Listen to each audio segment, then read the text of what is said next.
हम लोग के बीच में एक और आए हैं सार्जेंट रवीन कुमार यादव जी, जो कि आज इनका भी सभी लोग का पास आउट हो रहा था, जो हमारे दोस्त का भी हो गया है। अब बताइए आप कैसा लग रहा है, कैसा फील हो रहा है 6 महीने का कठिन तपस्या के बाद आप ये पास आउट के लिए? रंजीत जी को बहुत बहुत बधाई देना चाहूँगा कि जो हमें अपने यूट्यूब चैनल पे लाए हैं। 6 महीने हम लोग का कठिन नहीं बोलिए, एक तरह से अनुशासन सिखाया जाता है और मेहनत से जो है बहुत सारी चीज़ें सिखाई जाती है, जिससे हम लोगों के बीच जो है उसको मदद कर सकें। क्योंकि जब हमारी चयन होती है तो लाखों की संख्या में फॉर्म भरे जाते हैं और वहाँ से हमें चुना जाता है।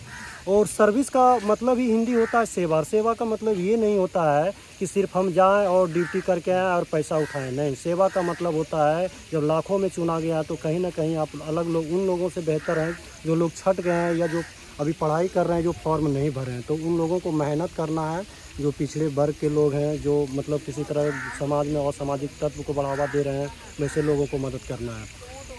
बात रही बीपीए की, बीपीए में हमारी 6 महीने की बुनियादी ट्रेनिंग हुई, जिसमें बहुत सारी चीज़ें सिखाई गई, जिसमें हमें लॉ एंड ऑर्डर के लिए भी बताया जाता है, जैसे आईपीसी हो गया, सीआरपीसी हो गया, माइनर एक्ट हो गया, एविडेंस एक्ट हो गया, मैनेजमेंट भी हम लोगों को पढ़ाया जाता है, कंप्यूटर बताया जाता है, बहुत सारी कोर्सेज कराई जाती है, जिससे हमारे विभिन्न विषयों का एग्ज़ाम भी लिया जाता है। आउटडोर में भी हमारा क्लास होता है, इसमें बहुत सारे फिजिकल एक्टिविटी होते हैं और उसमें भी हम लोगों को परफॉर्मेंस दिखाना होता है। तो साफ तौर पे कहना चाहूँगा कि हम लोगों को मानसिक के साथ साथ शारीरिक तौर पे भी हम लोग को मजबूत किया जाता है, ताकि लोगों के बीच एक अच्छी सेवा दे सकें। जय हिंद साथियों, जय हिंद। अभी 1 मिनट और सर, आप में 1 मिनट और आपका कीमती वक्त लेना चाहूँगा रवीन जी। जैसे अभी जो फॉर्म आने वाला है, फॉर्म आने के बाद जो लोग तैयारी करना चाहते हैं, कभी कभी कोई बंदा जो रहता है कि मतलब कि बार बार तैयारी करने के उपरांत भी उनका सफल नहीं हो पाते हैं, लेकिन उनके लिए आप क्या कहना चाहिएगा कि मतलब उनको बने रहना चाहिए कि मतलब वहीं ड्रॉप करना चाहिए? नहीं जी, बिल्कुल बने रहना चाहिए। जिस तरह से हम लोग दौड़ते हैं, जब शुरुआती में दौड़ने की कोशिश करते हैं तो ठीक टाइम को मेंटेन नहीं कर पाते हैं। टाइम जो दिया जाता है, जैसे 6 मिनट दिया जाता है तो हम लोग को 8 मिनट लगता है, 10 मिनट लगता है। क्या उस समय छोड़ देना चाहिए? जी नहीं। हम लोग मेहनत करते हैं, जैसे मेहनत करते जाते हैं तो क्या होता है, टाइम धीरे धीरे हमारा डिक्रीज करता है और टारगेटेड को हिट करते हैं और वहाँ तक पहुँचते हैं। वैसे पढ़ाई भी है, जब हम लोग शुरू में पढ़ना शुरू करते हैं तो हम लोगों को लगता है नंबर कम आता है, क्यों पढ़े? जी नहीं। जिस तरह से समझना चाहिए कि एक एग्ज़ाम का जो पेपर होता है, बहुत सारे विषयों का एक सम्मिलित रूप होता है उसमें, और हम लोग चाहते हैं कोई एक सब्जेक्ट पढ़ें, उसमें बढ़िया नंबर आए, बाकी बात एग्ज़ाम देते हैं, नंबर नहीं आता है, बोलते हैं बढ़िया नहीं हो रहा, चलो यार नहीं पढ़ेंगे। जी नहीं, सारे सब्जेक्ट पे आपको फोकस करना है। जिस तरह से हमारे शरीर में सभी अंगों का विकास होता है, तभी हमारा शरीर एक बेहतर ढंग से बढ़िया देखने में लगता है, वैसे एग्ज़ाम का बहुत सारा प्रारूप है, बहुत सारे सब्जेक्ट हैं, सभी सब्जेक्ट को इक्वली आपको देखना होगा। और जब आप सेट मारते हैं तो सेट में जब देते हैं तो उसमें जब नंबर कम आता है तो उस क्वेश्चन को जो गलत होता है उसको पॉइंट आउट कीजिए और देखिए वो किस सब्जेक्ट का है और उस सब्जेक्ट का किस चैप्टर का है, और उसमें जाके आप उसको खोजिए और फिर से मेहनत कीजिए और मेहनत कंटिन्यू करते रहना है। मेहनत सफलता जो है, कभी कभी क्या होता है, बहुत का फॉर्म भरा हो गया तो वो एक का दूगा होता है, 100 में 1% होते हैं, लेकिन बाकी लोग जो फेल हो जाते हैं, ऐसा नहीं सोचना है कि एक ही बार में भरे हो गया, उसको मेहनत करते रहना। साल 6 महीना आप कंटिन्यू मेहनत कीजिए और आपका होगा, श्योर होगा, क्यों नहीं होगा। लेकिन निरंतर मेहनत करते रहना है, जो कमियां हैं उसको बखूबी ढंग से देखना है और उसमें सुधार करना है। अभी रवीन जी बताएंगे, अभी जो दीक्षांत परेड में इनका परेड हुआ, कैसा मार्चिंग था, क्या था, मतलब बहुत अच्छा लग रहा था हमें तो, बाहर से हम देख रहे थे, आप लोगों को दिखाएंगे भी अपने चैनल पे, और रवीन जी बताएंगे खुद। देखिए, मैं बताना चाहूँगा साथियों कि मेरा मार्चिंग तो अपने से नहीं बता सकते हैं, लेकिन कोशिश हमने किया है कि हमने अपनी तरफ से 100% दिया है। पता नहीं, ना जाने सामने बाकी वाले आप लोगों, लोग खुद देख लीजिएगा। हाँ, सामने वालों को कैसा लगा, मेरा मार्चिंग बढ़िया था कि नहीं। यदि बढ़िया रहा होगा तो कमेंट और लाइक ज़रूर कीजिएगा। यदि गलती भी हुआ होगा तो सुधारने की कोशिश करेंगे और ज़रूर ये बताइएगा और उसके में सुधार लाएंगे। अभी हमारे रवीन जी हमारे बीच में है, अभी जिला जाने वाले हैं, कुछ देर के बाद चले जाएंगे, बिछड़ने वाले हैं हम लोग, लेकिन थोड़ा सा दुख भी है, लेकिन खुशी इस बात के लिए है कि जो यहाँ कठिन तपस्या, इनका अनुशासन 6 महीने का दौर रहा, बहुत अच्छा रहा, हम लोग के साथ में रहे हैं, और जो अभी हम लोग साथ में रहते थे, और इधर बहुत अच्छी लगी इनसे बात विचार करके। और कुछ मैसेज देना चाहते हैं अपने साथियों को? जी बिल्कुल, हम तो बोलेंगे जो भी कैंडिडेट फेल हो गए हैं वो ऐसा नहीं सोचेंगे कि हमारा अगली बार नहीं होगा, आप पॉइंट आउट कीजिए उन गलतियों पे जिनसे जो आपकी गलती हुई है। बहुत सारे ऐसे बच्चे होते हैं जो पढ़ के जाते हैं और वो सेट में इधर बहुत बढ़िया परफॉर्मेंस भी होता है, लेकिन वहाँ जाके नर्वस हो जाते हैं। ऐसी होती है, हर एक के साथ होता है।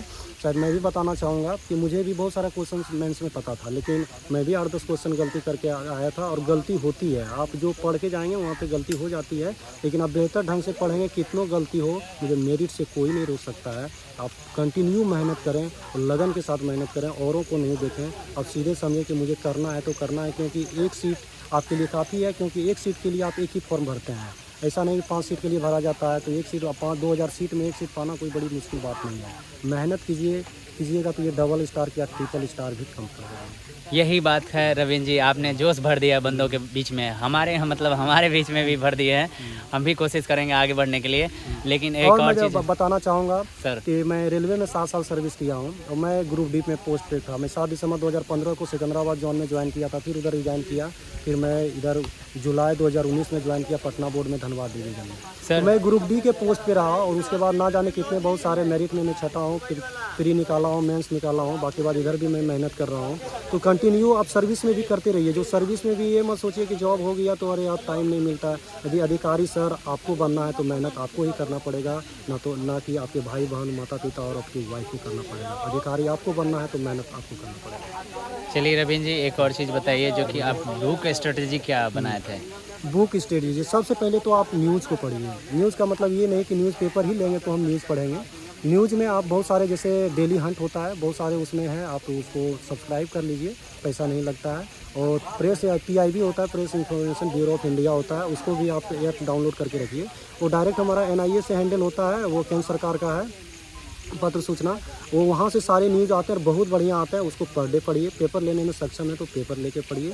न्यूज़ को जब आप लिखते हैं तो उसको आप क्या स्टेटिक क्वेश्चन से रिलेट कीजिए। जैसे मान लीजिए बिहार से क्वेश्चन कोई करंट में राज्यपाल से बनता है तो उसका अनुच्छेद को आप देख लीजिए, ठीक है। बहुत सारा जो सेक्शन है वो आप देख लीजिए, उसका रिटायरमेंट का क्राइटेरिया देख लीजिए, तो ये स्टेटिक होता है। हमारा बिहार से मान लीजिए किसी तरह का कोई वन्यजीव अभ्यारण्य की बात होती है तो सारे वन्यजीव अभ्यारण्य को रिकॉल कर लीजिए बिहार का, कि यहाँ कितने सारे वन्यजीव अभ्यारण्य है, पक्षी अभ्यारण्य कितने हैं। तो आप करेंट के साथ स्टेटिक बनाना सीखिए। 50% 60% तैयारी यहाँ ही हो जाएगा और ये अलग लेवल का कॉन्फिडेंस पैदा करेगा। आप 10 आदमी के बीच भी खड़ा होंगे तो आपको जब बोलेंगे तो लगेगा कि नहीं कोई बोल रहा है, क्योंकि नॉलेज होगा तभी तो आप बोलेंगे। और एग्ज़ाम में ये बहुत मायने रखता है, क्योंकि एक क्वेश्चन जब आप कॉन्फिडेंस के साथ सही करते हैं तो अगला ना जाने 5 क्वेश्चन नहीं भी आता है तो भी वो सही हो जाता है। इसलिए आप करेंट को पढ़िए, करेंट के साथ पर डे लिखिए, उसके साथ स्टेटिक बनाना सीखिए। स्टेटिक श्योर उसके साथ बनाएं। एक क्वेश्चन के साथ 10 क्वेश्चन आप बनाना सीखें। 10 क्वेश्चन यदि बनाते हैं और 10 क्वेश्चन लिखते हैं तो 100 क्वेश्चन होता है। 25 दिन भी एक महीना में पढ़ते हैं, 2500 क्वेश्चन होता है। और 12 महीना कंटिन्यू पढ़ेंगे तो 25 गुना 12 कर दीजिए, कितना बहुत सारे क्वेश्चन हो जाएंगे, हज़ारों में क्वेश्चन होंगे। और वो हमारे रिजल्ट के लिए काफ़ी है। रिजल्ट ही नहीं, रैंक होल्डर बनाएगा आपको। बाकी बात बुक फॉलो कीजिए, जैसे घटना चक्र पढ़ते हैं, ये नहीं कि इनका प्रचार कर रहे हैं। आप कोई भी बुक पढ़िए, एररलेस बुक पढ़िए, क्योंकि जब आप एररलेस बुक नहीं पढ़ते हैं तो वही पढ़ के जाते हैं, वहाँ पे ऑप्शन वो भी वही आ जाता है, मार के आते हैं, काउंट कर लेते हैं, मेरे अरे ये साथ तो भी मेरा ऐसा सही हुआ। है, मेरा सही है, मेरा सही है, या मेरे रिजल्ट साथ क्यों भी नहीं ऐसा होगा? हुआ था सर। लेकिन आपके कहने से रिजल्ट नहीं होगा मेरे दोस्त। रिजल्ट तभी होता है जो उस क्वेश्चन का आंसर जो जेन्युइन होगा, जो सही होगा। तो इसके लिए सबसे मुझे बढ़िया बुक लगता है घटना चक्र, एररलेस बुक है। उसके साथ आप NCERT फॉलो कीजिए। कम से कम 9-10 का NCERT आप जरूर पढ़िए। जो इंग्लिश के बच्चे हैं वो लक्ष्मी सिंह मंजीत कौर का जरूर फॉलो कीजिए, NCERT 9-10 का। जो हिंदी के बच्चे हैं, कम से हिंदी वाले जरूर उसको पढ़िए। पढ़ने से कॉन्सेप्ट डेवलप होता है। और आजकल एग्जाम में देखा जा रहा है कि बेसिक से क्वेश्चन डाले जाते हैं, क्योंकि जो जेन्युइन क्वेश्चन जो डाला जाता है वो सब कोई बनाते हैं, वहाँ तक सब कोई पहुँचता है, मैक्सिमम लड़का पहुँचता है। लेकिन जो बेसिक क्वेश्चन, बहुत सारे ऐसे क्वेश्चन होते हैं जो लेवल से हट के होते हैं, वहीं पे लड़के फंस जाते हैं। ये सबसे पढ़ के जाएंगे तो आप मेरिट में आएंगे, उससे कोई नहीं रोक सकता ऐसा हो। सर से मिलकर बहुत अच्छी बात लगी और मतलब कि बहुत खुशी हुई। और सर, और कुछ मैसेज देना चाहते हैं या अपने बंदे को? हाँ, और देना चाहेंगे कि आप फिजिकल के लिए भी टेंशन नहीं लें। ऐसी बात नहीं है कि बहुत सारे लड़के देखते हैं, सर मेरे भी साथी थे, बहुत सारे नंबर बहुत बढ़िया था, दौड़ नहीं पाया। तो एक्चुअली होता क्या है, वो सोचते हैं कि एग्ज़ाम दे दिए अब दौड़ लेंगे, ऐसा नहीं है। कुछ फिजिकल वर्क को ज़रूरी नहीं दौड़ना है, आप एक्सरसाइज घर पे भी कर सकते हैं। स्ट्रेचिंग करते रहने से क्या होता है, हमारा बॉडी फ्री होता है। बॉडी जब फ्री होता है तो जब हम दौड़ने जाते हैं तो दौड़ने में मांसपेशी खिंचाव कम आता है और बढ़िया से हम रनिंग कर पाते हैं। तो जब एग्ज़ाम की आप तैयारी करते हैं उस समय भी 1 घंटा आप बॉडी स्ट्रेच कर सकते हैं, उसमें कोई बड़ी बात नहीं। स्ट्रेचिंग करना घर पे भी हो सकता है, कोई बड़ी बात नहीं है। कोई ज़रूरी नहीं है कि हम ग्राउंड ही जाएंगे तभी हमारा स्ट्रेचिंग होगा। और ये स्ट्रेचिंग आपको उस समय फिजिकल में बहुत काम लाएगा, जैसे कि सार्जेंट का हाई जंप जंप मारना है तो 4.5 फीट मारना इतनी आसान नहीं होता। वो भी आप जो सीजर जंप मारते हैं तो बहुत टफ हो जाता है, क्योंकि हम जब टाइगर जंप मारते हैं तो आसान हो जाता है, लेकिन सीजर जंप 4 फीट मारना बहुत टफ हो जाता है। ये तभी होगा जब आप स्ट्रेचिंग बढ़िया बेहतर ढंग से करेंगे तो आपका बहुत बढ़िया से फिजिकल हो जाएगा। जब फिजिकली आप वर्क करते हैं, स्ट्रेचिंग करते हैं, तो मेंटली भी आप प्रिपेयर्ड होते हैं, जिससे हमारा पढ़ाई में मन लगता है। बहुत सारे ऐसे बच्चे हैं पढ़ते रहेंगे, समझ में नहीं आएगा, 8-10 घंटा बैठे हुए हैं, माँ बाप को भी लगता है मेरा बच्चा पढ़ रहा है, अगल बगल को भी लगता है वो पढ़ रहा है, उसका हो क्यों नहीं रहा। अरे भाई, पढ़ने से बैठने से नहीं होता, आपके दिमाग में एडजस्ट कितना हुआ। जब मन नहीं करे, हर 1-2 घंटा पे 1 घंटा पे आप 10 मिनट का रेस्ट लीजिए, पानी पीजिए, म्यूजिक सुनना पसंद है म्यूजिक सुन लीजिए, फिर बैठिए। माइंड को वॉश हमेशा कीजिए। जब नहीं पढ़ने का मन करे तो बिल्कुल नहीं पढ़ना है, नींद लग जाए तो बिल्कुल सो लेना है, क्योंकि अब दिमाग हमारा फ्रेश रहेगा तभी तो कोई चीज़ एडजस्ट कर पाएंगे।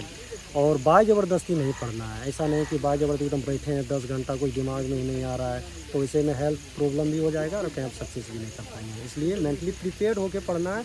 जब समझ में बढ़िया सा पढ़ना है, ऐसा बात नहीं है कि समझ में नहीं आ रहा तो पढ़ना ही नहीं है। कोई भी जब शुरुआती में हम लोग शुरू करते हैं तो बहुत सारी चीज़ें हमको समझ में नहीं आती, इसलिए नहीं आती है।